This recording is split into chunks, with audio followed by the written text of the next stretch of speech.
Jaya Radha Madhava Kunja Bihari. Radha Madhava Kunja Bihari. Jaya Radha Madhava Kunja Bihari.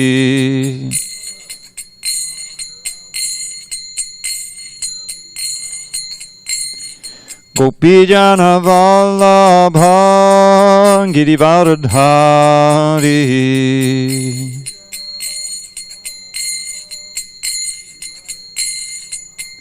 Jaya Gopi Jana Vallabha Girivardhari.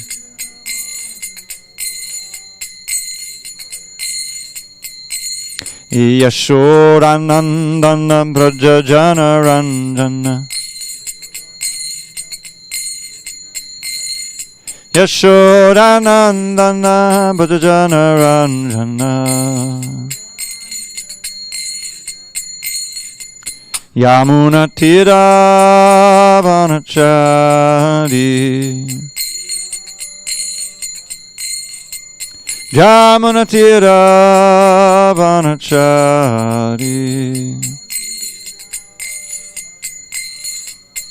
Jaya Radha Madhava Kunja Bihari.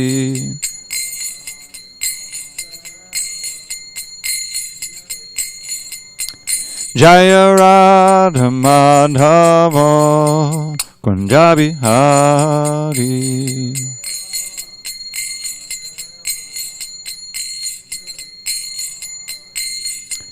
Hare Krishna, Hare Krishna, Krishna Krishna, Hare Hare, Hare Rama, Hare Rama, Rama Rama, Hare Hare, Hare Krishna, Hare Krishna, Krishna Krishna, Hare Hare, Hare Rama, Hare Rama, Rama Rama, Hare Hare, Hare Krishna, Hare Krishna, Krishna Krishna, Hare Hare, Hare Rama, Hare Rama, Rama Rama, Hare Hare, Hare Krishna, Hare Krishna,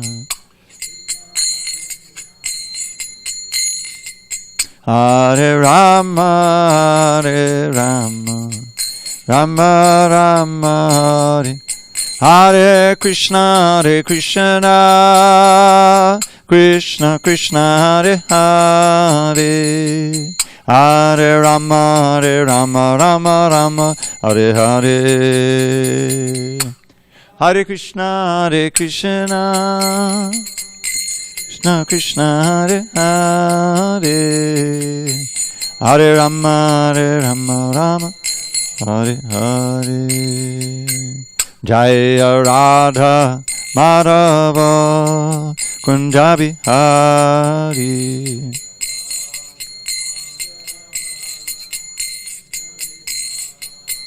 Jaya Radha Madhava Kunja Bihari.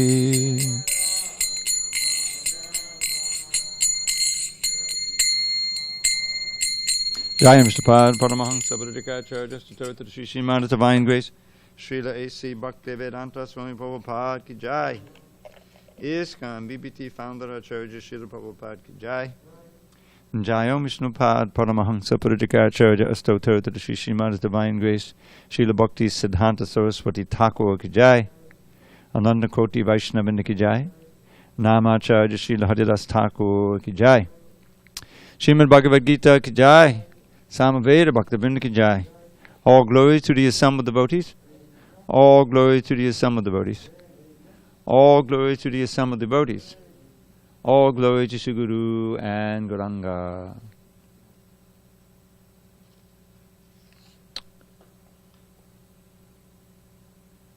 Now, I'm not sure exactly where we are, because I think we've, this is not in the... What's the verse? I know we're in chapter 10, but are we on 18 or 19? I think we covered 19. Okay. Okay. So, but before we begin, Suresh, come forward. We're trying to hide this, but I have to pay him to attend the class.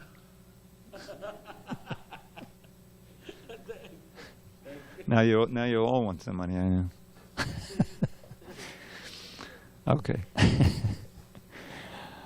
Om Namo Bhagavate Vasudevaya. Om Namo Bhagavate Vasudevaya. Om Namo Bhagavate Vasudevaya.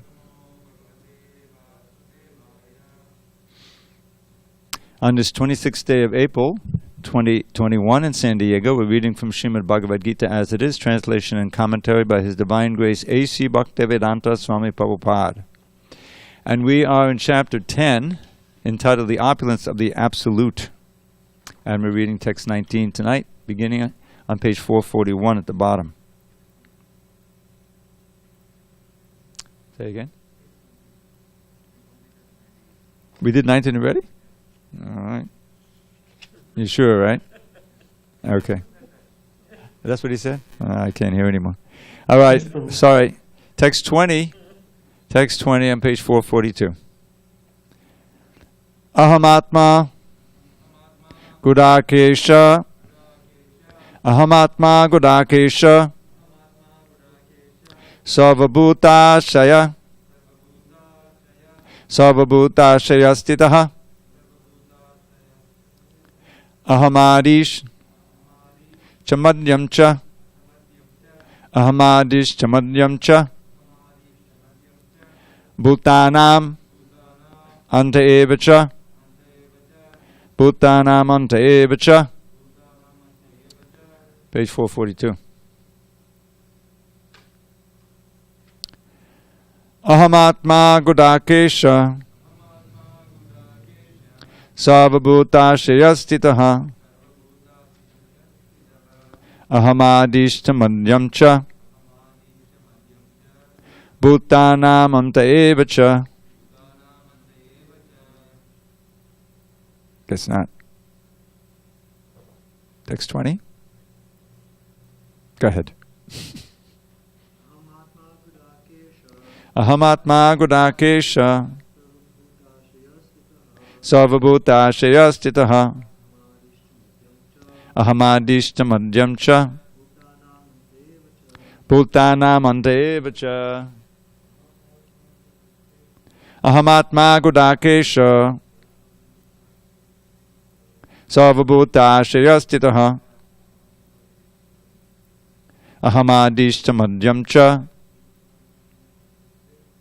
Bhutanam anta eva cha. Ahamatma Gudakesha Sarvabhutashayastitaha Ahamadishtamadhyam cha Bhutanam anta eva cha. Aham, I, Atma, the soul, Gudakesha, O Arjun, Sarvabhuta, of all living entities, Ashayastitaha, situated within the heart. Aham, I am, Adihi, the origin, Cha, also, Madhyam, middle, Cha, also, Bhutanam, of all living entities, Anta, and, Eva, certainly, Cha, and. Translation. I am the Super Soul, O Arjun, seated in the hearts of all living entities. I am the beginning, the middle, and the end of all beings. Purport. In this verse, Arjuna is addressed as Gudakesh, which means, quote, one who has conquered the darkness of sleep. For those who are sleeping in the darkness of ignorance, it is not possible to understand how the Supreme Personality of Godhead manifests himself in various ways in the material and spiritual worlds. Thus, this address by Krishna to Arjuna is significant. Because Arjuna is above such darkness, the personality of Godhead agrees to describe his various opulences. Krishna first informs Arjuna that he, Krishna, is the soul of the entire cosmic manifestation, by dint of his primary expansion. Before the material creation, the Supreme Lord, by his plenary expansion, accepts the Purusha incarnation, and from him everything begins.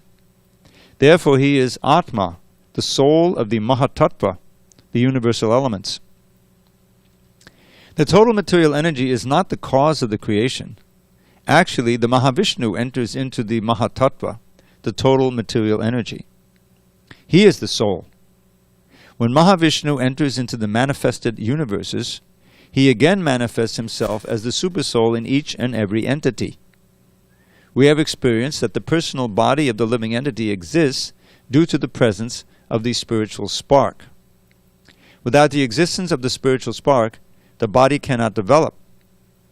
Similarly, the material manifestation cannot develop unless the Supreme Soul, Krishna, enters. As stated in the Subal Upanishad, Prakrityadi sarva bhutantar yami sarva sheshi chanarayanaha. The Supreme Personality of Godhead is existing as the Super Soul in all manifested universes. The three Purusha avatars are described in Srimad Bhagavatam. They are also described in the Narada Pancharatra, one of the Sattvata Tantras. Vishnu's tu trini rupani purushakyan yato viduhu. The Supreme Personality of Godhead manifests three features, as Karnodakashayi Vishnu, Garbhodakashayi Vishnu, and Shirodakashayi Vishnu, in this material manifestation. The Mahavishnu, or Karnodakashayi Vishnu, is described in the Brahma Samhita 547. Yakarnana vajale bhajatisma yoga nidram. The Supreme Lord, Krishna, the cause of all causes, lies down in the cosmic ocean as Mahavishnu.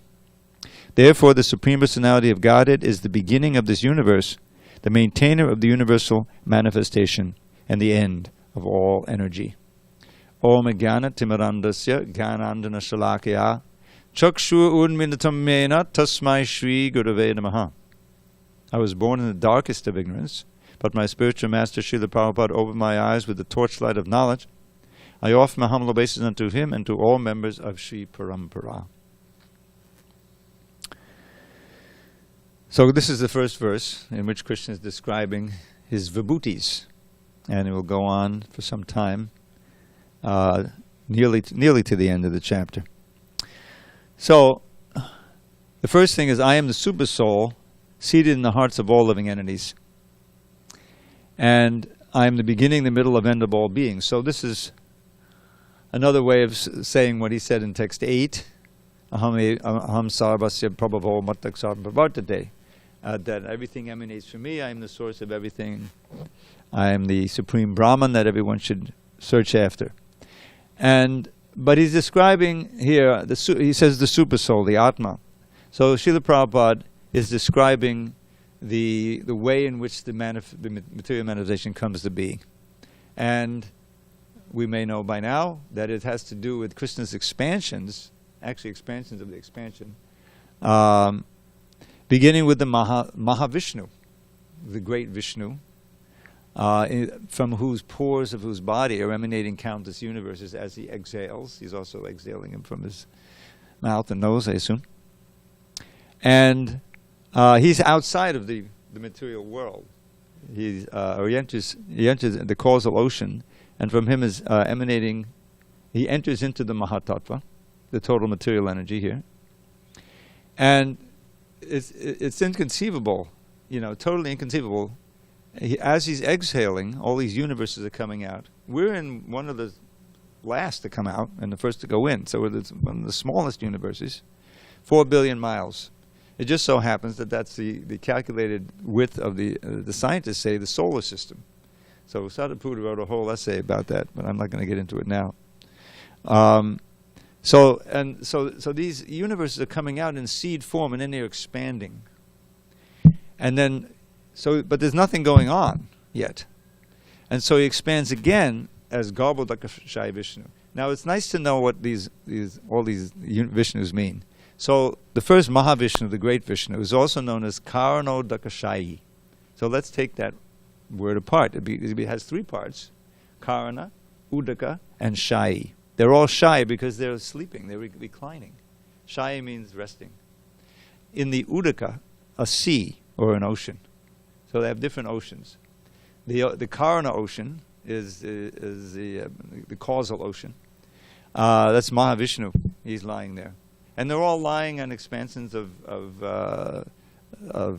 Shesha, of Sankarshan, known as Shesha Nag. These wonderful snakes. And so he expands as Garbhodakashaya Vishnu. Now he doesn't have any water to rest in, so from his own body it emanates perspiration, fills up half of the universe. And just concentrating on our own universe. So now it's half filled, and then again is a manifestation of Sheshanaga, Ananta Shesha. And so he's lying on that bed. But nothing is happening yet. So there has to be a manifestation of planets, and there has to be a manifestation of intelligent being to engineer the whole universe. At every point there is intelligence. And that means at every point there's a guidance of a living being, of a person. There's nothing happens by chance or by accident. So from the lotus navel of Garbhodakshaya Vishnu, who's resting there, grows this big lotus flower. And within the stem of that lotus are the different planetary systems, dormant, waiting for things to happen. But they're there. And then on the top of that lotus appears Lord Brahma. So he's known as Aja because he's not born in the ordinary way. Lakshmi is not necessary. So then he wakes up. In our universe, he only has 4 heads, but he's the smallest. So in other Brahmas we learn there's 8 heads, 10 heads, 12 heads, hundreds, 1,000, million. I don't know. The anatomy of that, don't ask me to explain it, but that's what it says. There's a pastime where Brahma went to see Krishna in Dwarka, I believe, right? And so he waited outside, and he was announced. And he said, "Please tell him that Brahma has come to see him." And so the messenger went in, came back, and said, "Which Brahma are you?" He didn't know there were others. So he got in, and then before he asked his question, he said, "What is this about? Which Brahma? What does that mean?" So Krishna smiled, and then he summoned all the other Brahmas, and they didn't know there were other Brahmas. They thought they were there alone. 8 heads, 10 heads, and they all came and bowed down and made a big clanking sound with those thousands and millions of helmets. So Brahma realized his position, suddenly became very humble. So that's a pastime. So Brahma, he's our Brahma, and he doesn't know where he came from or what's what. So what to do? First, he tried to investigate. All he had to work with was the stem of the lotus. That's all it was. Otherwise, it was just a big emptiness. So he goes down the stem of the lotus, and even though at the end of that stem is Vishnu, is Garbhodakshaya Vishnu, he can't find him because he hasn't developed bhakti or anything yet. So he comes back up and just sits. And then he hears Tapa, 3 times if I recall, right? Tapa, Tapa, Tapa. And just by hearing that, because he's so intelligent, he says, okay, that means I got to perform austerity. So he sits and he meditates. And after some time, a long time, he gets a revelation. Krishna initiates him with the Gayatri in the heart, through the ears, the flute, and then he gets the revelation in the heart. And he becomes fully acquainted with the ocean of truth. I think that's the way it's said in the Brahma Samhita. And he sees his own relation to Krishna and all kinds of things. And I think at that point he sings the Brahma Samhita. So then he realizes his mission now is to populate the universe. And that's a big headache, or should I say headaches. Because what to do, how to do that, So he has offspring emanating from his mind. And it's like a hit or miss. It's not like a smooth a rollout of the there's some demons that come first, and they start going after him, and he has to cast off that body. Then finally he has the Kumaras. He says, okay, now grow up and propagate. They don't have anything to do with it. And we don't want to get married. We don't get entangled. He gets very angry. Rudra comes out. It goes on like this for a while. And eventually some Swayambhuva Manu and others come, real Prajapatis come, and this thing starts to happen. So, but within all of this is Krishna as the super soul. He's always in the heart, giving the intelligence. For Brahma, he initiates him and enlightens him within the heart like that. What does it say? Very first verse. Tene Brahma Vadaya Adi Kaviye. So in that phrase, Brahma is not Brahma. Brahma means the Vedas. In the heart, Rida Adi Kaviye, within the original intelligent person. Is this now? I don't know. Okay. He initiates him. Go ahead.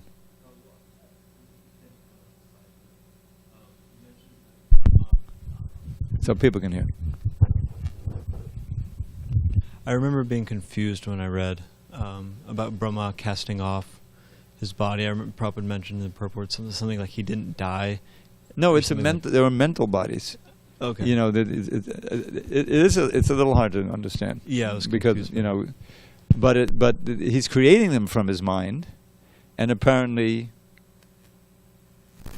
maybe he stops thinking about them, they stop existing. I'm not sure how it works, but there's no, we can investigate it. But they're not. Yeah, he doesn't die, and they stop bothering him. But there's still, demons come out. I mean, later on in the third chapter, it describes how he created the 5 different kinds of ignorance, that were necessary for the conditioned souls, and so like that. Okay, let's just look. So Prabhupada talks about different, and he quotes several tantras and things backing this up. Okay, going on to text 21. Adityanamaham Vishnu Jyotisham Ravar Angshuman Marichi Marutamasmi Nakshatranamaham Shashi. Of the Adityas, I am Vishnu. Of lights, I am the radiant sun. Of the Maruts, I am Marichi, and among the stars, I am the moon.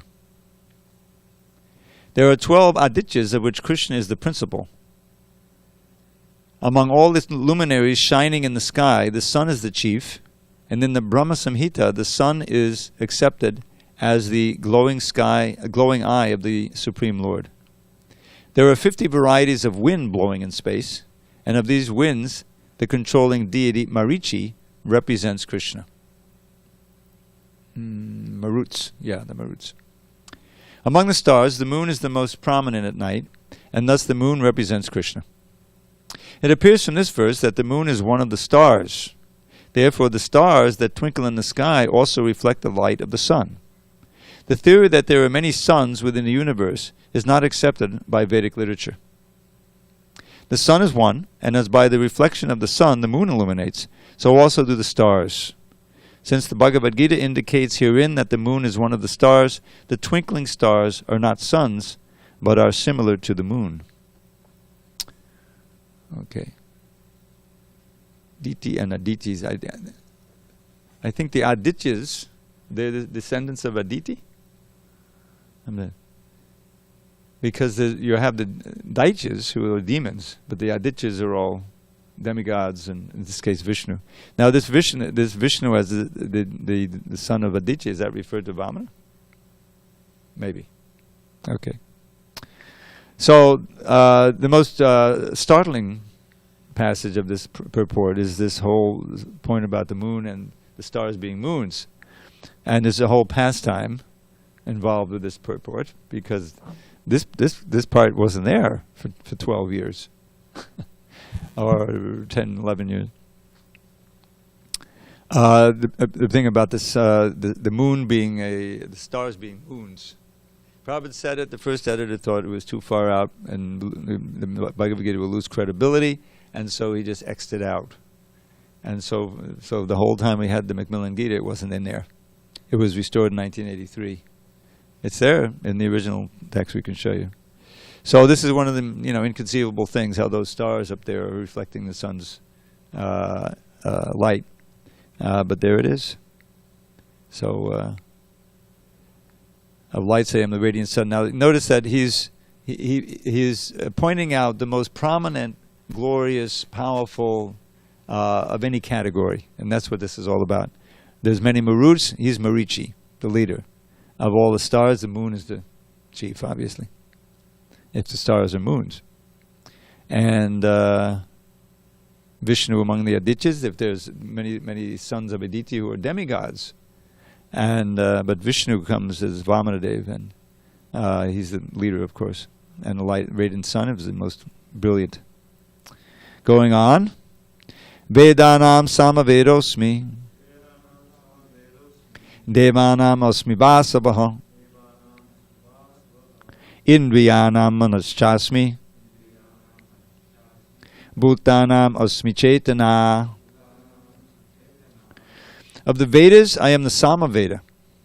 Of the demigods, I am Indra, the king of heaven.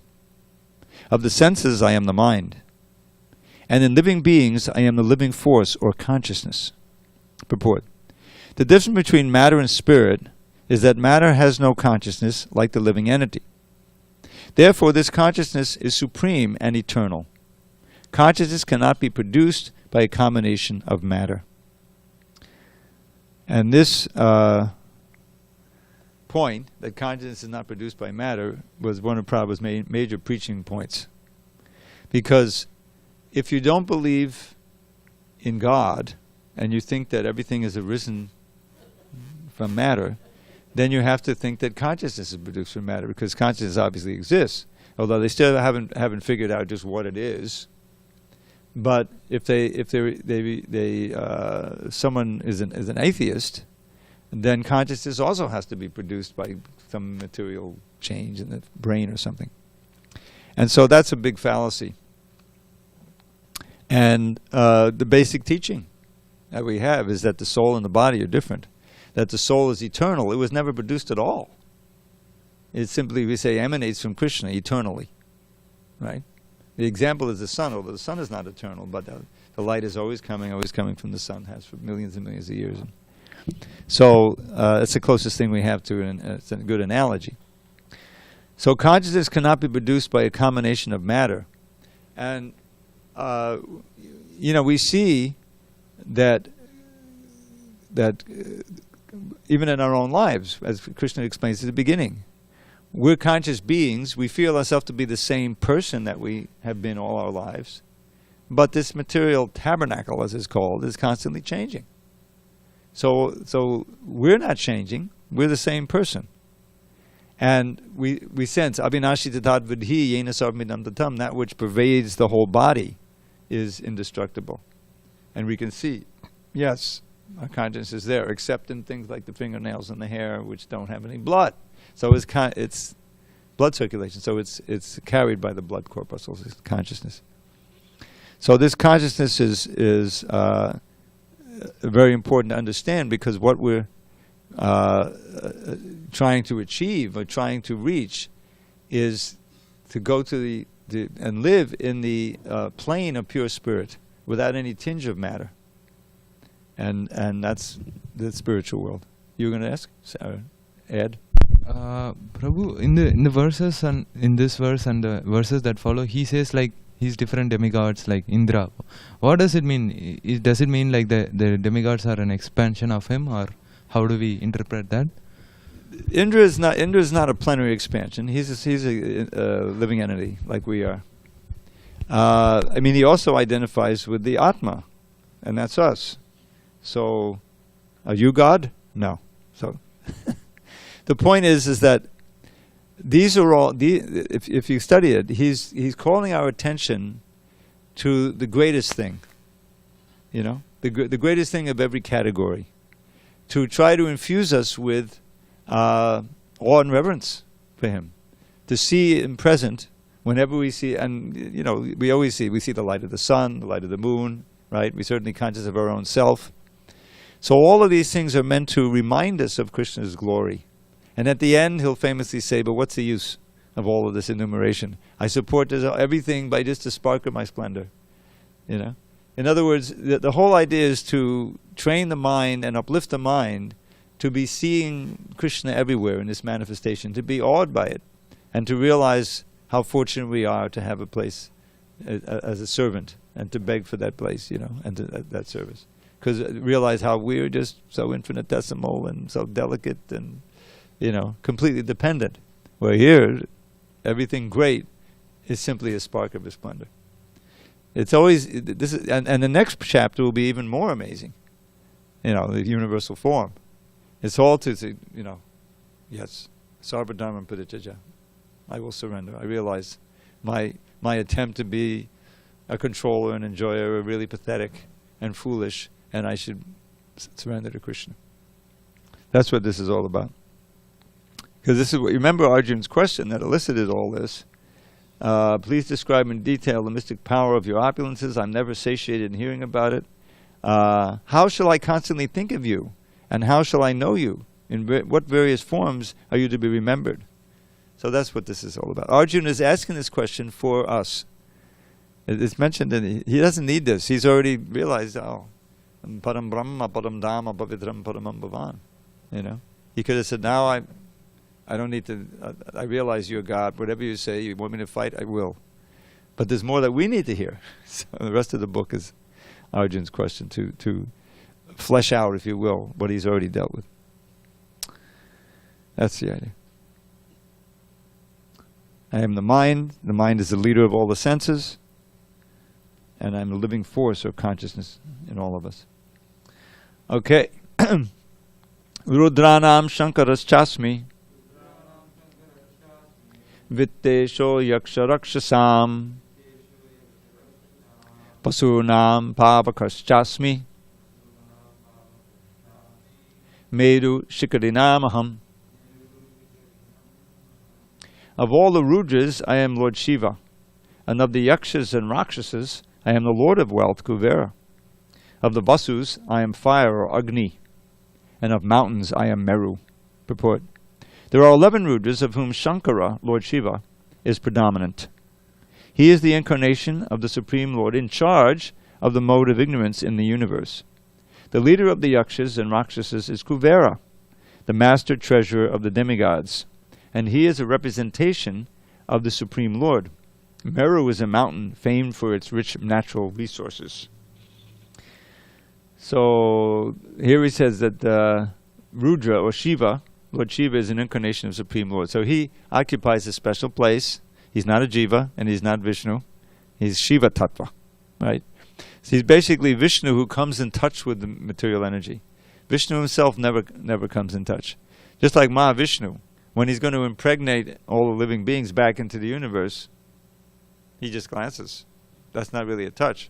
But it's said that that glance is Sadashiva, and that glance is what touches, and that's why they worship the Shiva Linga, the whole thing, So Shiva is at the time of destruction, these 11 Rudras appear, and then Shiva does his dance, and they help to destroy the universe. And it's interesting, Kuvera, who's after all a responsible demigod, but he's in charge of all the, he's one of the Yakshas and Rakshasas. So he doesn't need anybody, but he has his responsible position. But they connected with him. And there's a pastime where, you remember, Dhruva, when he was away, his brother was killed by one of the Yakshas, right? And so when he came back, he took up his bow, and he was so empowered, from all of his austerities, he started killing all the Yakshas, and they would have been wiped out. So Kuvera came and pleaded to him to please stop, and he did. Yaksha? I don't know what the word means, actually. We know what Rakshasa means, cannibals. So the Yakshas and Rakshas are always together, so they have to be a little bit crude. And of course, Mount Meru is famous for that. That was the mountain or was that Mount Mandara? I think it was Mount Mandara. Yeah, big mountains. Prabhu, I have a question. Yes, Prabhu. Prabhu, it says that of all the Rudras, I am Lord Shiva. So does it mean the other Rudras are different from Lord Shiva? Yes. There are maybe expansions or, because those other Rudras I don't think exist until the destruction. I think they come out, they're manifested when the time for destruction comes. But Shiva is the source of those Rudras, and he expands as the Rudras, and then he does the dance and they facilitate the destruction. They're mentioned in the 5th canto, described in more detail. Okay, Prabhu. Thank you, Prabhu. Yeah. Text 24. Parodasam cha mukyam mam viddipata brahaspatim senani nam mahangskanda sadasamasmi sagaraha. Of priests, O Arjuna, know me to be the chief, Brahaspati. Of generals, I am Kartikeya. And of bodies of water, I am the ocean. Purport. Indra is the chief demigod of the heavenly planets and is known as the king of the heavens. The planet on which he reigns is called Indraloka. Brahaspati is Indra's priest, and since Indra is the chief of all kings, Brahaspati is the chief of all priests. And as Indra is the chief of all kings, similarly, Skanda, or Kartikeya, the son of Parvati and Lord Shiva, is the chief of all military commanders. And of all bodies of water, the ocean is the greatest. These representations of Krishna only give hints of his greatness. So there's so many pastimes, Brahaspati, surrounding the pastime of Chitraketu. How did that? No, was it Chitraketu? Yeah. So Indra was offended Brahaspati, if you recall, in the 6th canto. I remember reading this canto and I said, this would make a great movie. Big ticket movie. So Indra, he tends to get, proud. He gets to get controlled by the mode of passion. This gets into all kinds of trouble. Here we are sitting in New Govardhan, he's lifting up the hill. He's shaming Indra by lifting up the hill.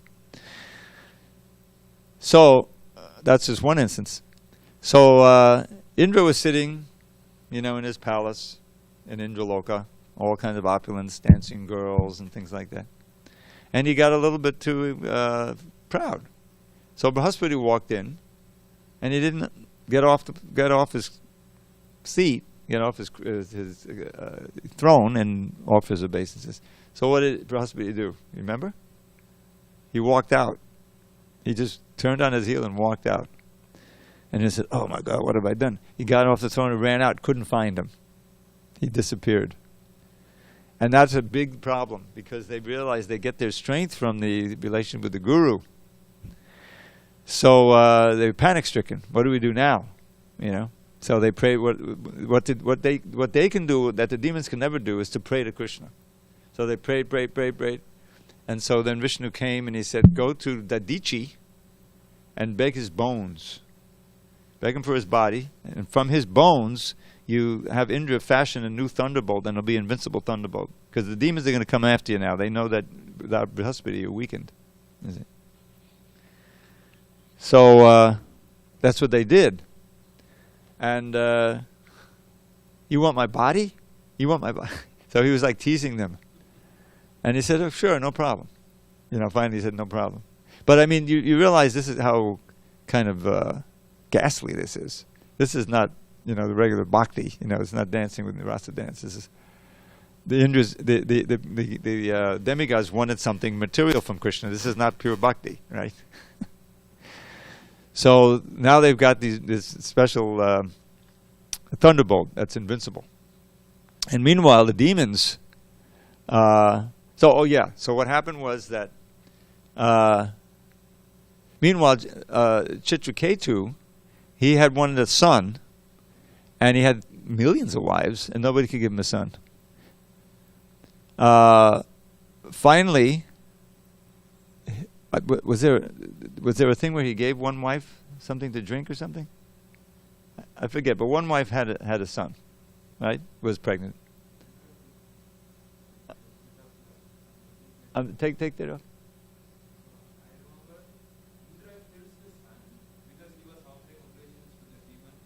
No, that's later. That's That's not Chitraketu.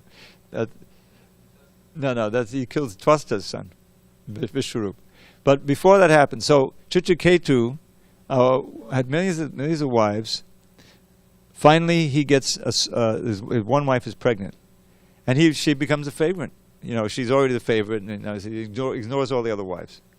So finally she gives birth, and there's all this rejoicing, he's rejoicing. But the other wives became totally envious, and they killed the little boy.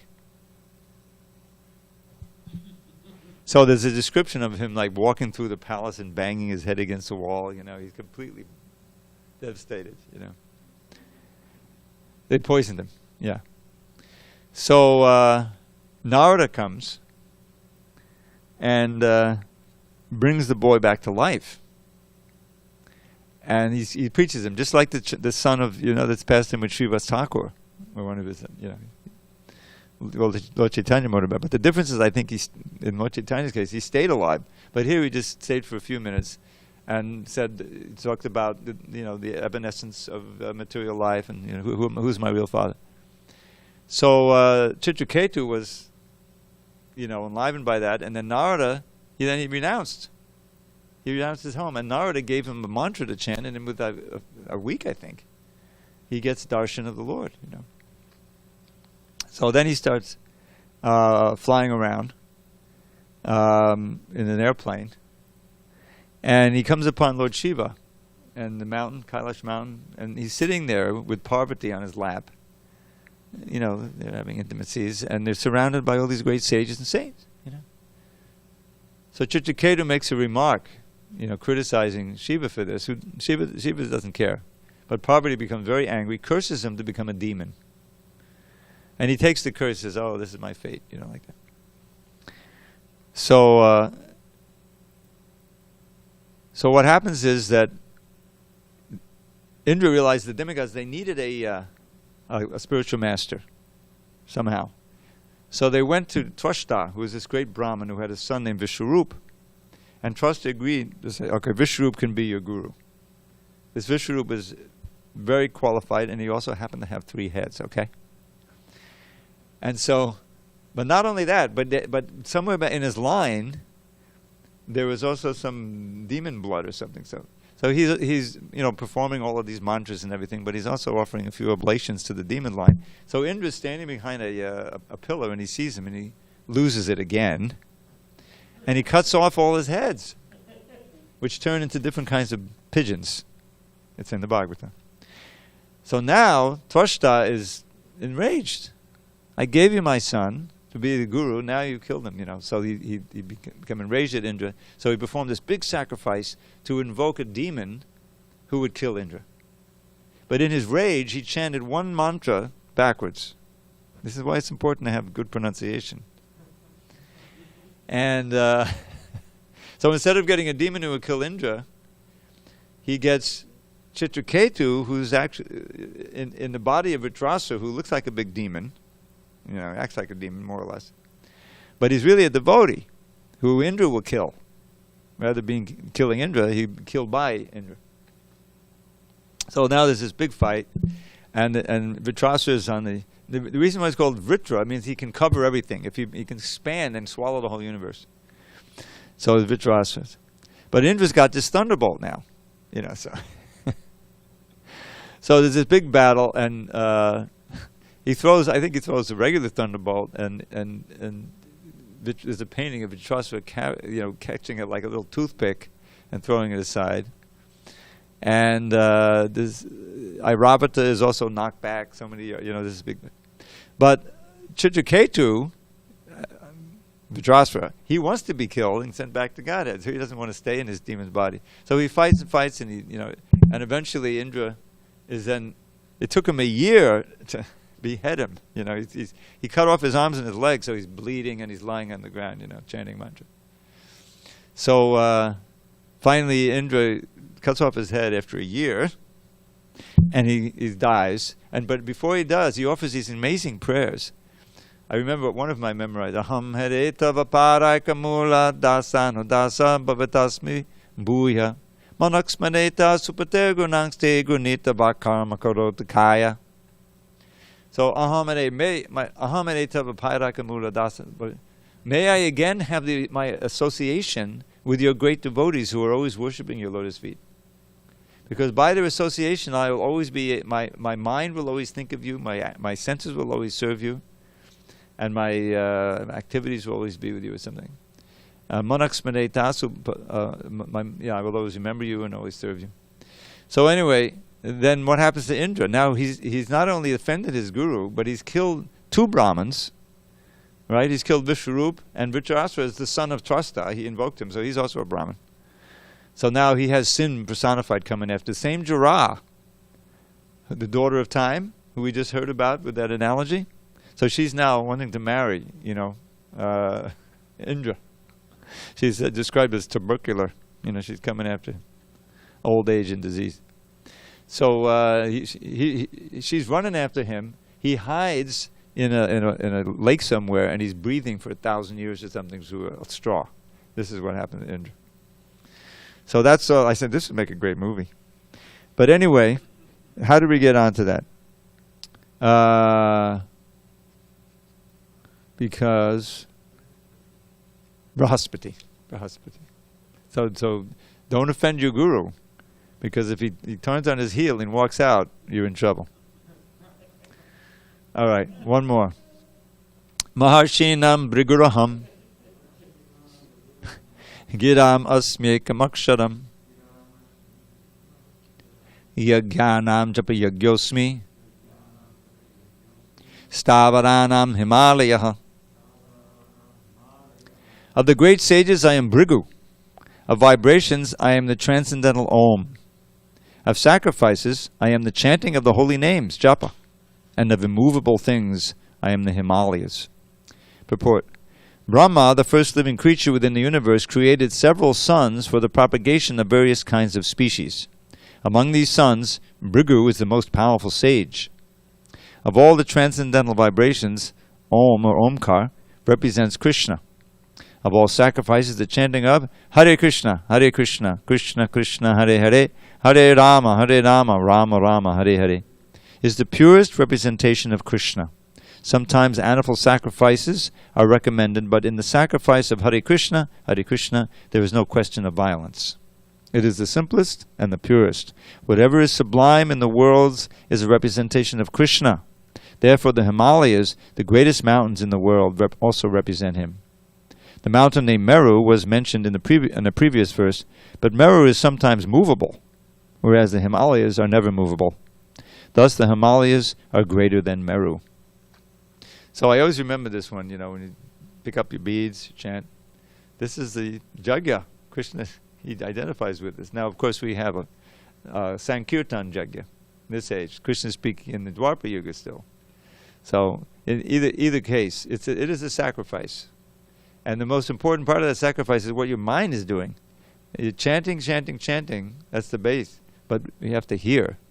Now, part of your mind is always hearing, But the more that you're actually focused on the syllables of that holy name, the more benefit you'll be getting. And the more the purification will take place very quickly. We know it is also offensive to be inattentive while chanting. So we should remember that this japa that we perform every morning is mentioned right here in the Bhagavad Gita. Okay. The trees. Ashvatak sarva vrikshanam Devashinam chanaradaha Gandharvanam chittarata Siddhanam kapilo munihi. Of all trees I am the banyan tree, and of the sages among the demigods I am Narada. Of the Gandharvas I am Chittarata, and among perfected beings I am the sage Kapila. Purport. The banyan tree, Ashwata, is one of the highest and most beautiful trees, and people in India often worship it as one of their daily morning rituals. Amongst the demigods, they also worship Narada, who is considered the greatest devotee in the universe. Thus he is the representation of Krishna as a devotee. The Gandharva planet is filled with entities who sing beautifully, and among them the best singer is Chitrarata. Amongst the perfect living entities, Kapila, the son of Devahuti, is a representative of Krishna.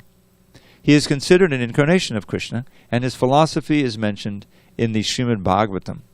Later on, another Kapila became famous, but his philosophy was atheistic. Thus there is a gulf of difference between them. These teachings of Kapila Dev in the third canto were just fabulous. I just started reading them again. I remember when I first trip to India, 1975. We had just completed the third canto. That's the final. The third canto, we had 4 volumes at that point. And that's the only book I took. I took that book. I was reading it all the way to India. And right at the beginning is this Sadhu Sangashtaka. Hey, he mentions Kapila as my cue.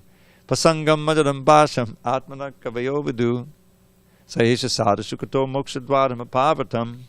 Pasanga, great attachment. Like knots, Ajaram Pasham. And everyone who is wise in this world knows that great attachment has to be transferred to the sadhus. And that is our greatest good fortune. Who's a sadhu? Titikshava karunika suridak sarvadehina majata shattavak shanta saravak sarabhushana. The sadhu, due to the next verse describes how he becomes a sadhu. These are called the peripheral, the resultant qualities that you get from being, undeviating in devotional service. So, very tolerant and merciful, full of mercy for the conditioned souls. To be merciful, you have to be tolerant, because you have to approach people who are not interested. You have to face all kinds of opposition. Prabhupada had to be completely tolerant. And this book I just finished reading by Giriraj Swami about the Bombay, the devotees were strengthened by having to perform all these austerities and tolerate all the opposition and the difficulties in building that Bombay temple. So, the best friend of every living entity, Jata Shattabhak, having no enmity toward anyone. It's not so much that they don't have enemies, because in English, if you have an enemy, it means that you may not have any enmity to them, but they regard you as an enemy, therefore you have an enemy. But the idea is that you have no enmity toward anyone, even if they hate you. That's part of tolerance. And Shanta, because of that no material desires, they're completely peaceful. These are the ornaments of the... And Prabhupada also adds in there that they always obey the Shastra. Mayananyena bhavina bhaktim kurvanti yedvidham. They perform devotional service with great determination. Ananya bhakti means undeviating. They give up all activities that impede devotional service. They'll even leave their friends and relatives if they're impediments. Marashriya kata mishta, having taken shelter of me, they're always chanting and hearing my sweet vibrations about me. Kata mishta shrinvanti katayanti. And because they're always absorbed in me, the threefold miseries don't bother them so much. Their minds are on me, you see. He tells his mother, you should search out such sadhus and associate with them. And their crowning glory is they're completely free of material desires. And by their association, you will clear away all of the bad residue and remnants of previous bad association. What does it say? Sarva dosha, I think of that. Sangha dosha hara. And we have 1 minute. And so the next verse is Satampa Sangan. By association with the devotees, you'll hear glories about me. And you'll develop Shraddha Ratiya Bhakta Anukamishati, step by step. And then it describes how, thus engaging in this simple, most easy form of devotional service, like what we're doing now, this is Satampa Sangan. Then you'll develop naturally detachment and knowledge, and you'll be able to control the mind. By not serving the modes of nature, you remain detached, and at the end you will achieve me. And there he's revealing I'm also, he's a incarnation of Krishna. So that's the Sadhu Sangashta. It's worth reading all the purports and seeing, and all the instructions. There's a lot of Sankhya in there. He analyzes how the material world develops from the false ego, interacting with different modes of nature and all these different things. And he has a beautiful description of meditation. One should finally come and meditate on the laughter of Lord Vishnu. I never remember reading that. It's all bhakti, although it's very analytical and very philosophical. It's beautiful. Okay, so it's 10 after. We have time for a short poem. Urari ekatamodadidabangam navajadadadikidanora sadangam huvati vadayatatamadana tadangam pranamati yamanatatikatadangam His flute emanates entrancing sounds for the cowherd girls whose love abounds for the clever cloud-complexioned lord who's dancing upon the Kalindi shore. Try to remember that as he takes rest tonight. All glories to Srila Prabhupada. Hari Hari Bol. So we'll resume tomorrow with text 27.